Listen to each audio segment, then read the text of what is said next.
Pope Leo XIV has vowed to work for unity in his inaugural Mass at the Vatican, marking the start of his papacy.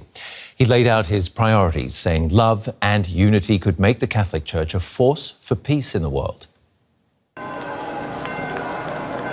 Pope Leo XIV greeted tens of thousands of pilgrims and well-wishers as he made his first ever tour through St. Peter's Square in the Pope-mobile.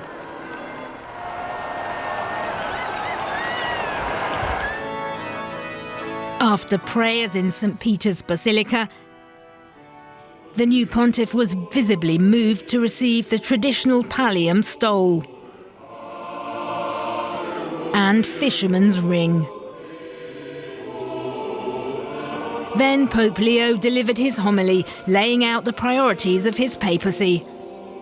In front of hundreds of dignitaries, he criticised an economic system he said exploits nature and the poor, and highlighted the suffering of victims of conflict. We still see too much discord, too many wounds caused by hatred, violence, prejudice, the fear of difference, and an economic paradigm that exploits the Earth's resources and marginalises the poorest.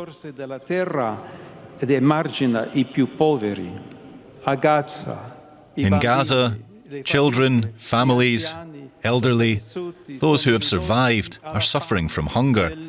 In Myanmar, new hostilities have claimed innocent young lives. The martyred Ukraine is waiting for negotiations for a just and lasting peace to finally happen. Afterwards, Pope Leo greeted dignitaries in St. Peter's Basilica, including Ukraine's President Volodymyr Zelensky and fellow Americans, US Secretary of State Marco Rubio, and US Vice President J.D. Vance, a recent Catholic convert and the last world leader to visit Pope Leo's predecessor, Pope Francis, before his death in April. Pope Leo's election as a spiritual leader from a country that already dominates the world's political stage has also sparked criticism. But at his inaugural Mass, there was nothing but enthusiasm. His background is so perfect for the world. He's, showing to care about the whole world, not just one individual country. And we pray that he will be a holy Papa and a Papa that can unite everybody together, and Papa that has a big heart that will be able to carry us along.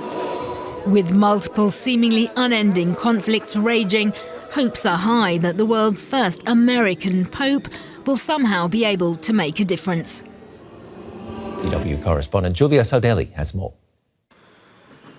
Well, those of us who might have been expecting a fiery homily, possibly going against the presidency of Donald Trump, or lashing out against Russian President Vladimir Putin for his invasion of Ukraine, well, that is not exactly what we got. But we did hear some of the points that Pope Leo XIV had already started outlining in the days following his election to Pope, and that he remarked again today in the homily.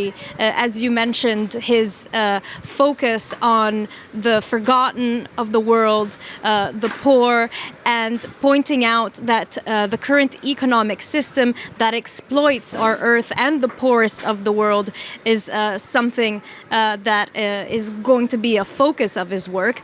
But again, also the topic of peace. This is something that he had already mentioned when he came out on the balcony here at St. Peter's Basilica on the day of his election, and which was really present again in his speeches today. He called for a lasting ceasefire and peace in Ukraine. He mentioned the horrors that young and old have to experience in Gaza, the hunger they are suffering in the Gaza Strip, and clearly marking the fact that the search for peace is likely going to be an important part of his papacy.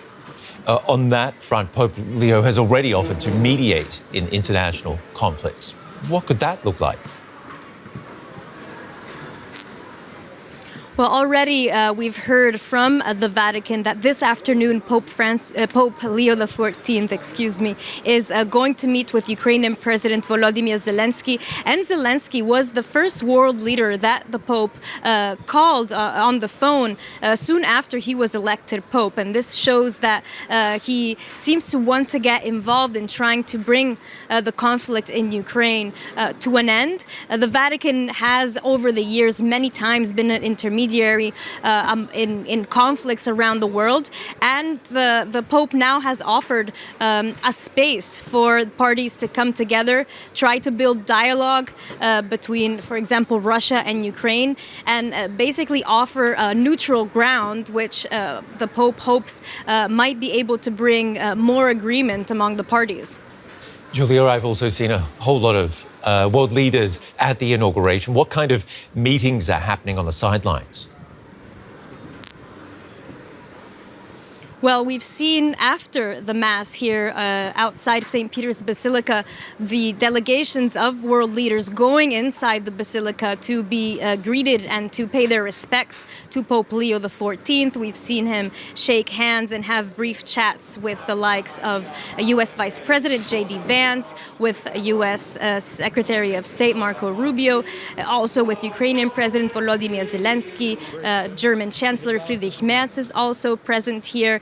And there are some reports circulating that Pope Leo XIV might also have a private meeting with U.S. Vice President J.D. Vance at some point. But certainly there's also the chance for world leaders, while they were attending the Mass, sitting all next to each other, to possibly exchange a few words, have some dialogue there in a very informal way, but which might also be conducive to other kinds of dialogue in the future.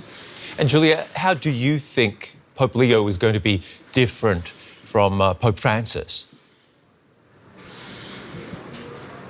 Well, I think in one way the personal style is different. Pope Francis was a very extroverted pope, we can say. He loved having contact with the people. He was always sort of reaching out to the crowds. And we can already tell that Pope Leo XIV is maybe a bit more shy, a bit less used to having to deal with these big crowds. And we've seen today during the Mass how when he received the fisherman's ring, which is one of the symbols of his spiritual authority as the Pope, he was very touched. He was almost brought to tears. He was sort of touching his chest and his heart. And this is something that is different in style.